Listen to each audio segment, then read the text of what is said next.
Hey guys, Jimmy and Parker with Able Shepherd want to give you an update on patrol. We've streamlined it. It used to be 4 classes, now it's 3. Well, what is that? In the capabilities, we've talked about protective, meaning in Able Shepherd phase schedule, it's been about protection. That's graded 200 yards and in. That's like close protection kind of thing, your family and all that. If you live further out, more open terrain or any kind of urban environment, then it may be even further. So 400 and in, gradable, we're calling patrol. That's going to lend itself more like a military type rifle that I've carried, anything from 0 all the way out to 400 yards. So now we have breacher. So B for breacher and P for patrol can now be engraved on your Able Shepherd coin. Parker's going to walk us through the changes. It used to be 4 classes, now it's 3. Yep. P1 is going to be the introduction and a sim scenario base. Mesh those two together. Right? Yep, 2 classes mesh into 1. P2 is going to be a evening class. It's all sim, and it's going to employ the tactics and the skill sets that you got in P1 with a review, and then go through and do it in the evening, kind of like that hostage rescue, a camp or something like that. Get them out and a full patrol in and a full patrol out. P3 is going to be the live portion, which is going to include the validation testing. So it's going to be what that endorsement will finally get. Once you've done all 3 pieces, 1, 2, and 3, and passed the test successfully, you can get that P endorsement. They're all live in Zen right now, so you can go register for them throughout the rest of the 2023 calendar year. We will do this again in 24, so if you can't get in this year, just keep an eye out and we'll keep adding these in.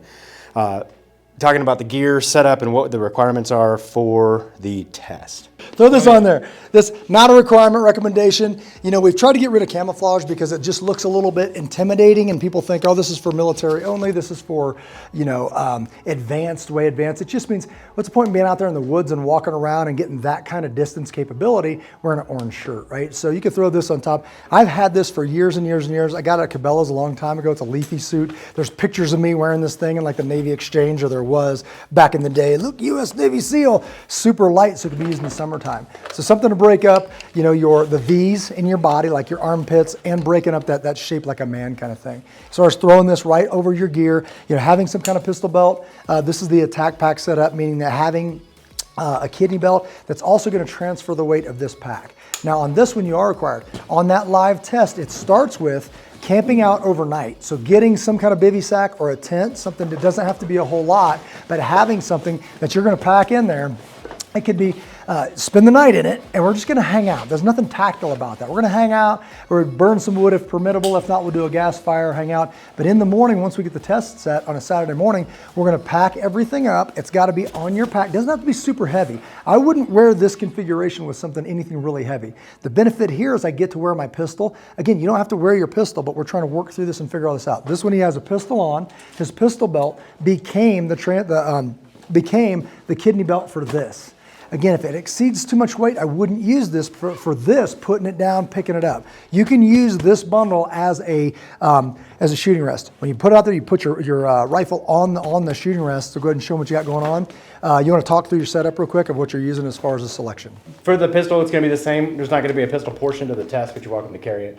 The loadout for the testing is going to be a full loadout. So Yep. It'll be all 7 mags fully loaded, 6 in your body, 1 in the gun. Yep.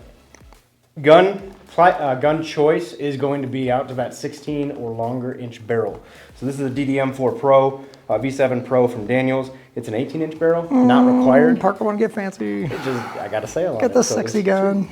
Optics is going to be a LVPOS. It's the Strike Eagle, Vortex Strike Eagle 1:8 first focal plane.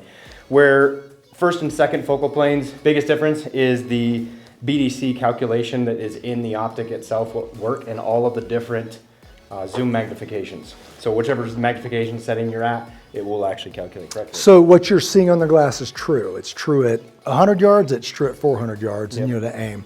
With the second focal plane, not so much. Yeah, so it's only going to work in the second focal plane at a full magnification, full power. Backup iron sights are not a requirement just because the glass is etched. If the illumination factor goes away, it won't matter because it's actually etched. For a sling selection, you can use the single point sling that you guys have been using for the protector, the Hefe package or whichever rifle you've got for that. That single point sling will work for patrol. The other option is to go to a 2-point sling. When you set up the 2-point sling, the recommendation is going to be where it's going to be close to the magwell and then right at the end, single end point for being able to turn this sling, this is GBRS, these guys have been awesome to hook us up with these slings as a recommendation too. You can set this to be a single point sling if you needed to. Just reduce the size of this, the single point adjustment, and then you don't have to swim out of it if you hook up the 2-point sling a little bit further out. A little bit more maneuverability, especially if you were to happen to get to an engagement right now and you were in the wrong setting, now you're gonna mess with that. This allows you, the setup, not to have to deal with that.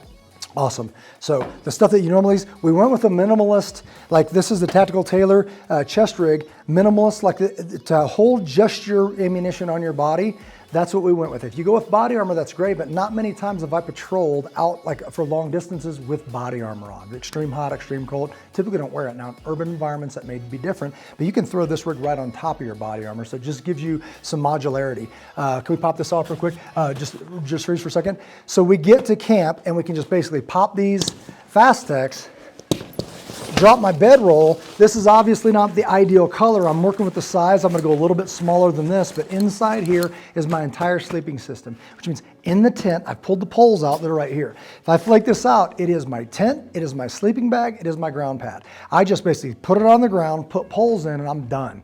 In the morning, I pack it back up, put it back in here, and put it back on the back. If I wanted to, I could close all of this back up and just patrol with a smaller pack. So that gives me the option to do that, but we do want to carry our sleeping system with us while we test. You get to those yard lines, we patrol for a mile, we shoot the first half of the yard lines, we patrol for another mile, we do the second half of the yard lines, and then back to camp. And that gives us what we want as far as enough mileage just to test out your gear, find hot spots and say, hey, this ain't working for me, and switch it out and make it better. So again, yes, we have these tests, yes, they're gradable, but we're training to a capability. We want to make sure that we can move with our gear and it's the right stuff. If you want to go bigger than this, go big, but I wouldn't go less than. You know, Daniel Defense Rifles and products have earned our trust, and I would trust my life to those products. If you want to go fancy and go bigger than that, that's cool. We're just saying this can do it. How do we know? Because we've proved it. We've already had guys, prove it, pass the curriculum, and get that P engraved on their coin. So the Vortex, same thing. You want to go Trigicon, you want to go bigger, you want to go, whatever, Zeiss or whatever. You can go crazy with it, but this will do the job and give you the capability at 400 N. What else you got? 223. So it doesn't have to be bigger than 5.56, 223. Yep, 5.56. That's fine for the patrol platform. Talk about other things when we look at Overwatch and things. We'll look at a different option, but for right now, 223 is fine. Good. This is fun. Like again, 1, 2 are sim. Those are patrol kind of things and movement and all that kind of stuff. It's a lot of fun figuring out how to get on the same page moving with your people, right? The third one, I love it. It's testable to 400 N. We break it up and do the patrolling. It is a little bit relaxed. We're not saying quiet and crawl through the bushes. We're walking, we're talking, we're just testing our gear. When it's time to shoot though, there's not a lot of room for error. So either you get it or you don't, then you practice and come back and get it another time. We'll see you out there doing the patrol 1, 2, and 3. Sign up now. God bless each and every one of you. Take care of one another.